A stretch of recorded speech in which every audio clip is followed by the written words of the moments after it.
ముక్తి ఫల ప్రపాత అనే మాట వేశాడు. ముక్తి అనే ఫలం పండుతుంది, పండి తప్పకుండా నీ దగ్గరికి రాలి పడుతుంది ఆ చెట్టు నుంచి. ఎందుకంటే నువ్వు ఆశ్రయించింది ఆయన్ని, ఆయన లక్షణమే ముక్తినివ్వడం. కనుక నువ్వు దేనికోసం ఆశ్రయించినా ఆయన క్రమంగానైనా నిన్ను శుద్ధి చేసి ముక్తినిస్తాడు. కనుక చిట్ట చివరి సారభూత అంశంగా చెప్పేది ఏంటంటే, హరి అంటే సర్వభూతాంతరస్థుడైన ఆత్మ, ఆయనని స్మరించు, ఆయన్ని ఆశ్రయించు, మైత్రియాది సంస్కారములతో ఆయన్ని భజించు. ఇది సారభూతంగా చెప్పినటువంటి మాట. ఇదంతా చూసి గురువులు అనుకున్నారు, ఈయన్ని మారుస్తామని చాలా జాగ్రత్తగా తెచ్చుకున్నాం, కానీ ఈయన ఇక్కడున్న అందరినీ మార్చేటట్టున్నాడు. చెడ్డకోతి వనమల్లా చెరిచింది అని అంటారు. అయితే ఇది రాక్షసుల భాషలో ఈయన గారు అంతే. కానీ మనకు తెలుసు ఈయన అందరినీ, ఒక ఉత్తముడు అందరినో బాగు చేస్తాడు. ఆ విధంగా ఈయన సంస్కరింపజేయడాన్ని చూసి వీళ్ళందరూ ఏం చేశారంటే, మళ్ళీ తెచ్చి తండ్రికి అప్పచెప్పేశారు.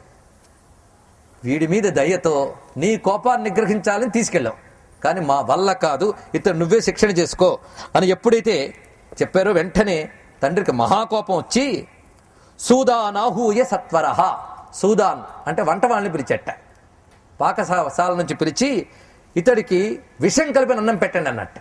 ప్రహ్లాదుడు వింటూ ఉండగానే చెప్పాడు, విషం కలిపిన అన్నం పెట్టండి, ఇది రాజాజ్ఞ అని ఎప్పుడైతే చెప్పారో వారు హాలాహలం కలిపినటువంటి అన్నాన్ని తీసుకొచ్చి పెట్టారు.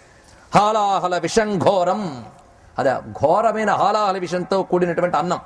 అది చూడగానే తినన్నట్ట తండ్రి స్వీకరించాడు. స్వీకరించేటప్పుడు ఏం చేశాడంటే, అనంతోచ్చారణేన సహ అభిమంత్రియ సహాన్నేన మైత్రేయ బుభుజే తదా.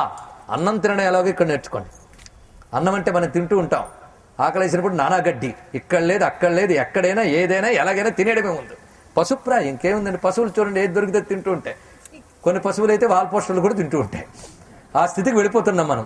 శుచి పద్ధతి ఏమీ లేదు, అలా తింటూ ఉంటాం. కానీ అన్నం తినే